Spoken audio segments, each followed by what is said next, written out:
E aí, meu querido, você vai ter acesso agora a uma ultra mega power aula com o professor Wallace Franci, uma aula de legislação extravagante. Mas, Daniel, cai legislação extravagante penal no exame de ordem? Não, filho, não cai não. Despenca. Você vai ter agora acesso à aula de juizados especiais criminais. Aula magnífica do professor Wallace, que vai ajudar você a conquistar a sua aprovação no exame de ordem. Mas se você quiser assistir um pouco mais de direito penal, legislação penal extravagante e as demais matérias que compõem o seu preparatório para a OAB, acesse agora www.alfaconcursos.com.br e adquira o nosso curso completo para que você tenha uma preparação de verdade para o exame da OAB. Escreva, este ano é o último ano de preparação e será o ano da sua conquista também. Um abraço, te espero lá. Guerreiro de Alfa, seja bem-vindo. Vamos dar continuidade ao nosso trabalho. Lei dos Juizados Especiais não acabou ainda. Aquela lei boa que cai na prova, ok? Trouxe mais alguns institutos que normalmente, olha só, tá fazendo às vezes lá uma peça, alguma coisa. Aí cai a questãozinha lá, você vê, puta, essa questão aqui, ela traz um caso que é de juizado especial. Você tem que citar. Você vai ter que citar principalmente, ó, transação penal ou suspensão condicional do processo, a depender do caso. Sempre é cobrado, ok? Primeiro que eu trouxe, transação penal, que é um instituto dos juizados especiais. Qual que é a finalidade dos juizados especiais? Ó, medidas despenalizadoras. A primeira dela está aqui, ó, transação penal. Eu coloquei aqui, transação penal também é um acordo. Pensa comigo, a composição civil dos danos, a gente viu que é cabível em ação penal pública condicionada à representação ou ação penal privada, porque é um acordo entre vítima e o agente agressor. Aqui, ó, transação penal. O acordo será feito entre Ministério Público e o agente. O agente é aquele que comete a infração penal, ok? Então aqui não é vítima, agora Ministério Público. O melhor caso de se pensar é a ação penal pública condicionada à representação. Aí você vai pensar comigo. Na ação penal pública condicionada à representação, a vítima ela pode fazer o acordo. Se ela não faz acordo, ela representa. Ela representando, o Ministério Público poderá agir. O Ministério Público podendo agir, foi passado a ele essa função institucional, aí ele pode apresentar proposta de transação penal. Ok? Então, ó, depois da homologação civil dos danos, eu tenho transação penal. Só lembrar que lei dos juizados, medidas despenalizadoras. Tento o acordo, composição civil dos danos, tenho transação penal, tenho suspensão causal do processo, muita coisa para não ir para a cadeia. Ok? Então, aqui entre o Ministério Público e o agente. Eu coloquei aqui embaixo, ação penal. Apregou a lei dos juizados que a ação penal é pública. Eu vou deixar só assim. Ação penal pública. Por quê? Porque a lei dos juizados fala o seguinte pra gente. Ó, caberá a transação penal após a representação, aí você pensa, ação penal pública condicionada à representação, ou na ação penal pública incondicionada, porque é um acordo feito entre o Ministério Público e o agente, aquele ofensor. Tem doutrina que fala que cabe transação penal nas ações penais privadas, mas aí seria entre a vítima e o ofensor. Mais difícil, a lei não prevê. Isso aí é a doutrina que entende que é possível. Ok? Continuando, o que é transação penal? Eu falei, mas não disse o que é a transação penal. Transação penal é o seguinte: depois que recebida a apresentação ou ação penal pública condicionada, o Ministério Público chega e fala assim, ó, vamos acabar com o processo aqui. Vamos acabar. Eu aplicarei diretamente uma pena restritiva de direitos ou multa, acabando com o processo. Aí o agente fala que ele cometeu a infração, fala assim, eu posso acabar com o processo agora, desde que eu cumpra uma pena restritiva de direitos, prestação de serviço à comunidade, ou pague uma multa. Ok? E o processo acaba. Isso é transação penal. No entanto, nessa transação penal, tem que tomar cuidado com o seguinte, esse segundo elemento aqui. Quando o Ministério Público fala, ó, você pode pagar uma multa e acabar com o processo. Significa dizer, e agora é uma pergunta, que o agente está assumindo a culpa? Não. Não reconhecimento da autoria. Não reconhecimento da autoria. Ele não está dizendo que é culpado. Diferentemente lá dos Estados Unidos, lá do Labeling Approach. Ok? Aqui ele não reconhece a autoria. Tranquilo? Continuando. Trouxe os casos aqui de vedações à transação. A transação penal é um baita instituto. O cara cumpre diretamente uma pena restritiva de direitos ou multa e não vai para cadeia nunca. Não vai para cadeia. Acaba o processo, porque um processo penal é demorado, aquela coisa que sabe como é que é, né? Há um desgaste muito grande. Então você pensa comigo, ele não é livre. Não é em todo caso que eu posso ter transação penal. Eu trouxe aqui vedações à transação penal. Autor condenado pela prática de crime, a pena privativa de liberdade. Se ele já foi condenado pela prática de um crime, não cabe transação penal. Já tem uma condenação contra ele, a pena privativa de liberdade. Não vai caber transação penal. É só marcar aqui, ó, crime. Pela prática de crime, a pena privativa de liberdade. Segundo, ter sido beneficiado anteriormente no prazo de 5 anos. Então, isso aqui, às vezes, a pessoa está respondendo 2, 3 processos. Aí ela recebe uma transação penal no primeiro processo. Ela vai ficar 5 anos sem poder transacionar de novo. Então, a depender do caso, o próprio agente fala assim, neste caso aqui, eu sou inocente, eu vou até o final para provar minha inocência. Eu não quero transação penal, porque existe um outro processo que eu vou querer essa transação penal. Vai ficar 5 anos impedido de fazer uma transação penal, ok? Se você olhar a transação penal, a pessoa que faz transação penal não vira reincidente, você apenas escreve por causa desse prazo aqui, mas reincidência não tem, não reconhecimento da autoria. E por último, circunstâncias judiciais. Se as circunstâncias judiciais, artigo 59, são desfavoráveis, não cabe transação penal. Se você olhar culpabilidade, antecedentes, conduta social, aí não vai caber transação penal. Se forem desfavoráveis, tem que ser favoráveis, ok? Continuando, características da transação penal. Trouxe aqui algumas características. A transação penal é um acordo entre o Ministério Público e o agente do delito. Se o Ministério Público oferece a transação, para que se tenha transação, é necessário a aceitação. O agente terá que aceitar a transação penal. Justamente por quê? Porque ele vai cumprir uma pena restritiva de direitos ou uma multa diretamente. E essa aceitação tem que ser feita por ele e pelo defensor. Prevalece sempre a vontade dele, é lógico, mas tem que ser feita por ele e pelo defensor. Continuando. Não cabimento de arquivamento. Não cabimento de arquivamento. Isso aqui está na lei. Esse é um ponto que na prática fica meio deixado de lado. Mas pensa comigo. O Ministério teve a representação, ou é ação penal pública incondicionada. Aí o Ministério Público pegou lá, no caso aqui, termos circunstanciados. Ele viu que não tem prova suficiente, é caso de arquivamento. Neste caso aí, ele deveria arquivar. Ele não deveria propor transação penal. Muitos propõem transação penal, mas ele deveria arquivar. Para que se tenha transação penal, tem que ser um caso que não cabe arquivamento, porque o arquivamento precede. Se eu não tenho prova, tenho que arquivar. Manifesta, às vezes é uma manifesta excludente da ilicitude. Tenho que arquivar, ok? Tanto que, se o juiz entender que é caso de arquivamento e não de transação penal, ele pode aplicar analogicamente o artigo 28 e mandar para o procurador-geral, beleza? Terceiro, reincidência. Transação penal não gera reincidência. A pessoa não está assumindo, reconhecendo a autoria, então não vai gerar reincidência. Vou até cortar. E coloquei por último aqui que a transação penal somente em caso de infrações de menor potencial ofensivo. É caso da Lei 9.099, não é em todo e qualquer crime. Eu coloquei isso por causa da suspensão condicional do processo, que é diferente, ok? Em caso de infração de menor potencial ofensivo. Beleza, vamos lá. Próximo ponto. Descumprimento injustificado da transação penal. Então, houve a transação penal. O autor, o agente, ele descumpre a pena restritiva de direitos ou a multa, que foi imposta a ele diretamente para que se acabe com o processo. Aí eu coloquei o seguinte, se ele descumpriu a multa, não pagou a multa, eu não posso mais, é proibido, é vedado, converter multa em prisão. Isso é proibido. Então a multa será escrita como dívida ativa. Será escrito como dívida ativa e tenta executar ele. Segundo, se ele descumpre a pena restritiva de direitos.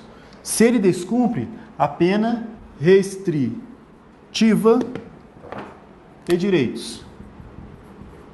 Em relação à pena restritiva de direitos, a doutrina fica digladiando em relação a isso. Mas prevalece o seguinte, ó, o Ministério Público, para o não oferecimento da denúncia, propõe transação penal. Caso ele não propôs transação penal, ele ofereceria a denúncia. Se ele descumpre a pena, entende a maioria majoritariamente o seguinte, que o Ministério Público deve oferecer denúncia. Oferecer denúncia. Já que ele não quer um instituto aqui despenalizador, denuncia ele, ok? É o que prevalece. Alguns entendem que poderia até ir para a prisão diretamente, mas não, prevalece isso aqui. Próximo ponto aqui, prescrição. Será que o Ministério Público, quando dá a proposta de transação penal, será que ele oferecendo a transação penal, a infração, o crime, interromperá a prescrição dele? Será interrompida a prescrição dele? Não. Será suspensa a prescrição? Não. O prazo prescricional continua a correr. Coloca aí, ó, em relação à prescrição. Proposta de transação, ó, não é interrompida, nem suspensa. É só você pensar comigo. Ocorreu lá o crime, ocorreu a infração penal. O primeiro caso de interrupção, zerar o prazo, é o recebimento da denúncia. Proposta de transação, não. Se houver suspensão condicional do processo, aí a prescrição fica suspensa conjuntamente. Ok? Ou então recebimento da denúncia, ou lá, no caso, sentença condenatória também vou ter. Continuando. Homologação da transação. Beleza. O melhor caso aqui de se pensar é a ação penal pública condicionada à representação. A vítima, ela podia compor civilmente o dano. Ela não compõe. Ela vai lá e representa. Ela quer condenação. Querendo a condenação, ela manda o processo, como é ação penal pública condicionada, para o Ministério Público. Aí o Ministério Público fala, é caso de transação, vou transacionar.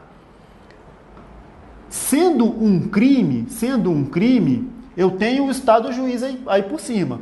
O Ministério Público, quando propõe, essa transação necessita de homologação pelo juiz. É lógico que necessita de homologação do juiz. Aí eu pergunto, será que essa homologação, o réu lá, ele ficará livre do processo? Ficará livre do processo. Se ele vai ficar livre do processo, eu estou acabando com o processo, estou adentrando ao mérito. Aí você pensa assim, então neste caso aqui cabe apelação. Cabe apelação. E o prazo da apelação, 10 dias. De acordo aqui com a lei, de acordo com a lei dos juizados. Prazo de apelação dos juizados, 10 dias. Ok? Coloquei só para a gente ter uma ideia, sequência de atos. Vou pensar um pouco no que ocorre, não a prática como sim, mas o que deveria ocorrer. Pensa comigo, houve a infração penal. Aí não tem inquérito policial, tem um termo circunstanciado. O juiz inicialmente fala assim, vamos ter uma audiência. Aquela audiência preliminar, aquela fase preliminar. Essa fase preliminar ocorre a tentativa de composição civil dos danos. A homologação da composição será por sentença irrecorrível. Irrecorrível. Beleza. Quando a vítima não ocorre a composição civil dos danos e for caso de representação, ela representa. Havendo a representação, o Ministério Público faz a proposta de transação penal. Na proposta de transação penal, a homologação cabe apelação. A homologação cabe apelação, prazo de 10 dias. Beleza. Depois que ele faz a proposta de transação penal e não é caso de transação, ele ocorre o oferecimento da peça acusatória. Coloquei aqui todos os atos, alguns não vai ter, se for ação penal privada, por exemplo, aí alguns atos não tem representação, por exemplo. Mas oferecimento da peça acusatória, você vai imaginar, oferecimento da denúncia, ação penal pública, oferecimento da queixa-crime, ação penal privada. Beleza? Coloquei aqui, ó, exame de corpo de delito. Delitos não transeuntes, deixam vestígios. É sempre necessário o corpo de delito, que deixam vestígios. Olha o que fala a lei dos dados para a gente. Para o oferecimento da denúncia, o Ministério Público pode deixar de lado o exame de corpo de delito, é prescindível, dispensado, também é dispensado o inquérito policial, tão somente termo circunstanciado, caso seja comprovada a materialidade por boletim médico. Tão somente o boletim médico aqui já vai suprir, ok? Beleza, aí o Ministério Público foi lá e ofereceu a denúncia. O juiz, antes de receber a denúncia, isso aqui está na sequência, ele cita o acusado. Ele cita aquela citação para trazer ele processo. Citação pessoal, por mandado, cabe citação por hora certa, não cabe citação por edital. Depois dessa citação, o juiz marca a audiência de instrução e julgamento. A audiência é praticamente tudo isso aqui dentro da audiência. Lá na audiência de instrução e julgamento, ocorre uma nova proposta de transação. Caso não tenha ocorrido lá, aqui o juiz tenta uma transação penal. Continuando, antes do recebimento da peça acusatória, seja denúncia ou queixa, existe a chamada defesa preliminar. Eu dou oportunidade para o acusado falar. Você acha, o juiz fala assim para ele, você acha que eu devo ou não receber a peça acusatória? Ele vai lá e faz a defesa preliminar. Ele fala assim, eu acho que você não deve receber a peça acusatória, porque existe manifesta tipicidade na conduta, ou existe uma excludente da licitude aqui. Deveria ser caso de absolvição sumária, mas me citou, você quer receber a denúncia? Eu acho que não. Essa defesa preliminar não existe em todos os lugares. Por exemplo, lei de drogas eu tenho defesa preliminar, antes do recebimento da peça acusatória. Normalmente só fala depois do recebimento da peça acusatória. Okay? O juiz recebe, depois o acusado vai poder falar. Continuando. Depois do recebimento da peça acusatória, aqui sim, interrompe a prescrição. Aqui interrompe a prescrição. O Ministério Público, que já iniciou o processo, já houve o recebimento. O processo já tem o Ministério Público como acusador, tenho lá o réu, que é a defesa, e eu vou ter também o juiz por cima. O Ministério Público, já que eu já tenho o processo, o Ministério Público pode fazer a proposta de suspensão condicional do processo. Então, só nesse espaço aqui a gente viu, composição civil dos danos, transação e por último a gente vai ver suspensão condicional do processo. Para que haja suspensão condicional do processo, eu tenho que ter processo. E para que eu tenha processo, tem que ter o recebimento da peça acusatória. Ok? Beleza? Olha só. O recebimento da peça acusatória inicia processo. Se o juiz rejeita a peça acusatória, ele fala assim, essa peça acusatória aí é inepta. Eu não tenho os elementos suficientes. Coloquei aqui, rejeição da peça acusatória. O Ministério Público, ele acha, não, tem que ter processo. Eu entrei, eu ofereci a peça, oferecimento da denúncia ou queixa, e o juiz foi lá e rejeitou. Rejeição da peça acusatória. Caberá apelação. Caberá apelação. Ok? E essa apelação no prazo de 10 dias. Isso aqui cai bastante prova. Por quê? Porque se fosse no Código de Processo Penal, caberia-se recurso em sentido estrito. Caberia o chamado rese. Se é diferente lá do Código de Processo Penal, normalmente cai em prova.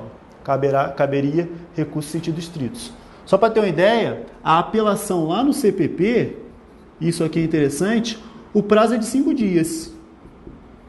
O prazo é de 5 dias. Aí você que está atento vai falar assim, o que é isso, professor? A apelação na lei dos juizados, 10 dias. A apelação no CPP, 5 dias. É o contrário. Se a celeridade eu preciso lá no juizado e lá no Código de Processo Penal, o juízo comum. Se aqui eu tenho celeridade, por que o prazo é maior? Por causa do seguinte, a apelação no prazo de 10 dias já vai junto com as razões. Lá no CPP não, 5 dias mais 8 dias para as razões. Mais 8 dias para razões. Ok? Continuando, coloquei aqui também. Na audiência de instrução de julgamento, eu preciso estar concatenado tudo num ato só. Eu preciso terminar o processo. Nenhum ato será adiado e cabe condução coercitiva. Eu posso mandar buscar alguém. Vai lá, conduz ele aqui para a gente terminar logo com o processo. Audiência de instrução e julgamento. Beleza? Vamos lá, vamos continuar. Coloquei próximo ponto. Recursos. Pensa o seguinte. Lá, nessa audiência, o juiz dará a sentença. Normalmente, o juizado especial dispensa o relatório. O juiz dá a sentença. Dessa sentença, cabe recurso?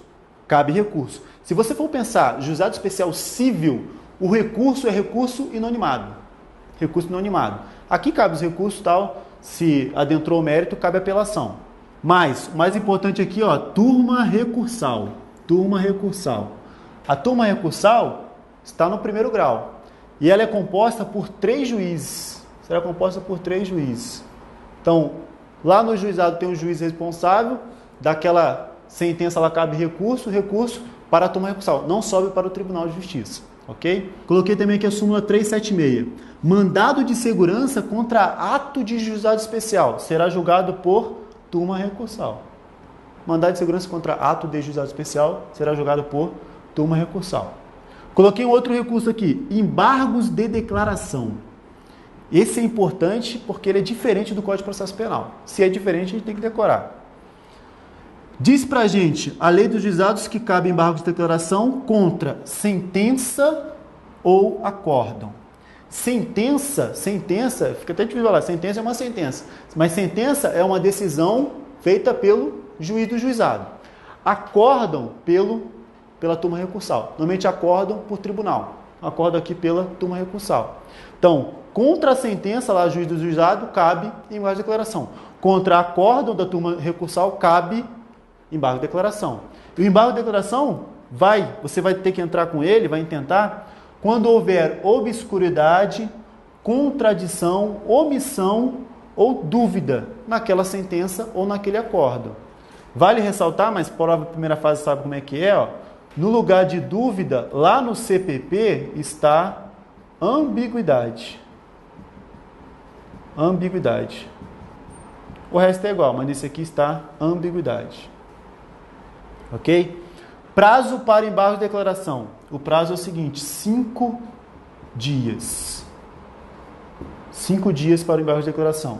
No CPP, o prazo é de 2 dias. Código de Processo Penal, o prazo é de 2 dias. Essa frase que eu coloquei aqui embaixo, eu tirei ela da lei dos juizados. Vamos entender ela. Está escrito o seguinte, ó. Quando opostos contra a sentença, suspendem o prazo para recurso. Vamos pensar. Saiu uma sentença. Tem uma sentença lá. O recurso cabível, a apelação. Aí você pensa, sentença, apelação. Qual é o prazo para apelação? Aqui, 10 dias. Código de Processo Penal, 5 mais 8, no caso das razões. Beleza. Esses 10 dias, eu posso entrar com embargos de declaração? Posso, desde que você esteja no prazo do embargo. Tranquilo. Passaram-se 5 dias da sentença, aí eu entrei com embargos, que é o prazo de 5 dias. Até o julgamento do embargos, esse prazo fica parado, porque a apelação são 10 dias. Até o julgamento dos embargos, eu vou ter depois mais 5 dias, porque tão somente suspendem o prazo para recurso. Beleza? Continuando. Quando opostos contra sentença. Por isso que eu coloquei aqui que cabe embargo de declaração em sentença ou acórdão.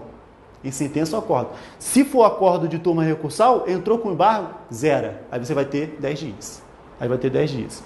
Se for no CPP, sempre interrompe, sempre zera. Só vai suspender se for contra a sentença de juizado. Lá no Código de Processo Penal, seja sentença ou acórdão, sempre vai zerar. Você entra com embargos, lá o prazo é de 2 dias, vai ter o prazo cheinho de novo. Ok? Coloquei aqui outras questões importantes. Recursos extraordinários. Recurso extraordinário, seja recurso especial, no caso do STJ, ou recurso extraordinário no caso do STF, aqui em termo amplo. Ó, súmula 203 do STJ. Não cabe recurso especial de acórdão de turma recursal. Então, ó, recurso especial não cabe. Não cabe. Contra acórdão de turma recursal. Súmula 640 do STF. Recurso extraordinário é cabível. Recurso extraordinário é cabível. Então, decisão de acórdão de turma recursal, não cabe recurso especial, mas cabe recurso extraordinário. Continuando, outro ponto. Habeas corpus contra a decisão de turma recursal. Entendi o STF que, por ser uma turma recursal, era um tribunal. Então, esse habeas corpus era julgado pelo próprio STF. Essa posição aqui, essa súmula, está ultrapassada. Habeas corpus contra a decisão de turma recursal será julgada pelo tribunal. Será julgada pelo tribunal, seja TJ ou TRF. Conflito de competência. Conflito de competência entre juizado especial federal e juízo federal. Só pensar, tem um juiz federal e tem um juizado especial federal. Entendi o STJ que isso aqui era um tribunal. Se era um tribunal, esse conflito ia para o STJ. No entanto, isso falava a súmula 348, foi cancelada, entende agora o STJ que esse conflito de competência será julgado no TRF, desde que seja da mesma subseção judiciária, seja do mesmo TRF. Se forem de TRFs diferentes, se forem o juízo federal e o juizado especial federal da 4ª região, vai ser TRF 4ª região. Mas se for diferente, aí sobe para o STJ. Ok? Último ponto nosso, suspensão condicional do processo. Aqui com calma. Propositura. Propositura da suspensão condicional do processo.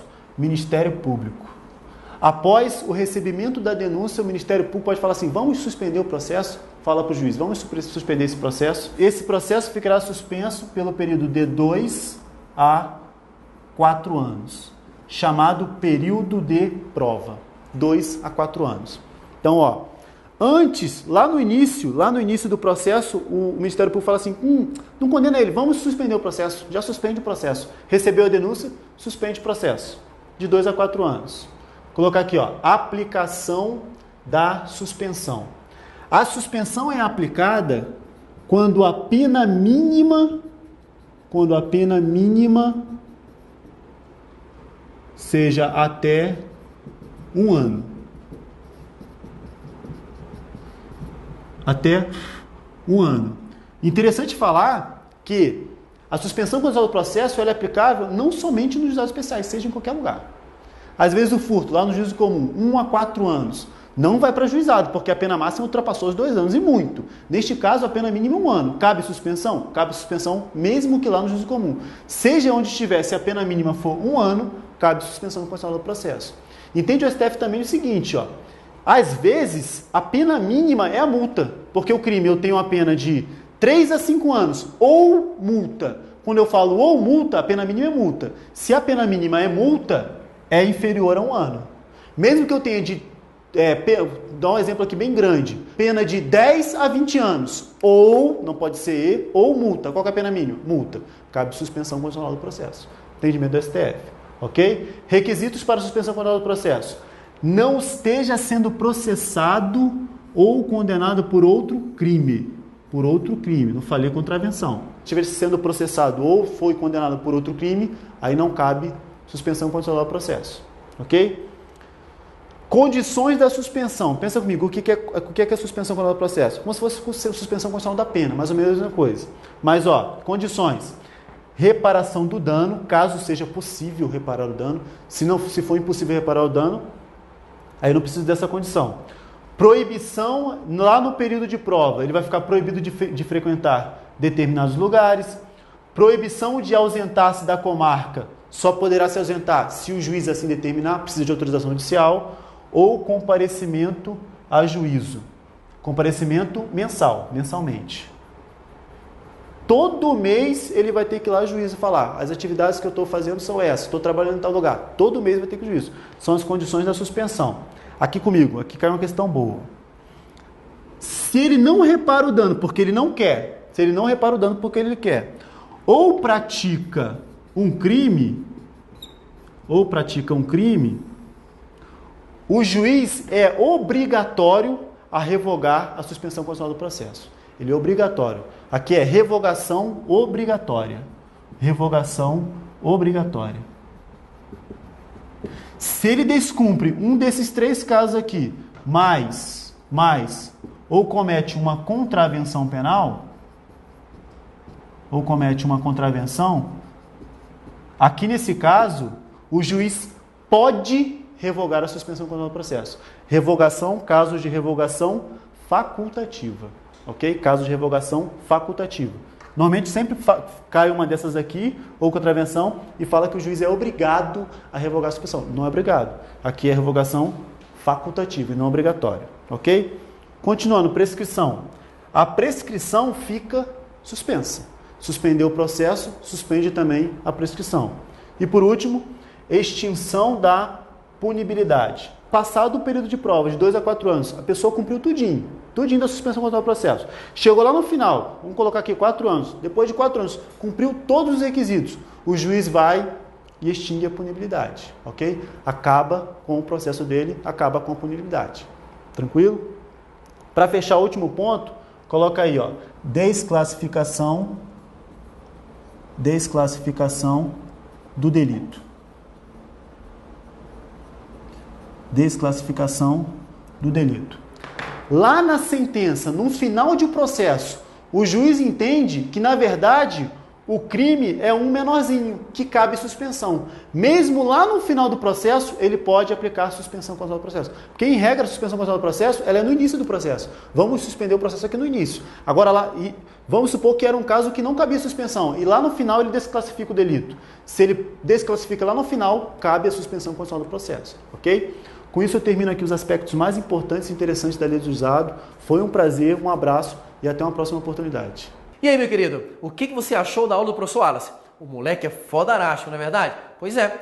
E junto com ele, nós temos uma equipe de professores que vai mudar a sua preparação. Mas para isso, você tem que adquirir o curso completo para o exame de ordem. É só acessar alfaconcursos.com.br. É aqui que você vai preparar definitivamente para o exame de ordem. E esse exame deixará de ser um pesadelo. Principalmente para você que já está no 5º, 6º, 7º exame. Venha para cá e se prepare com a equipe que mais aprove o concurso do Brasil. E que agora também prepara você para o exame do OAB. Te espero lá.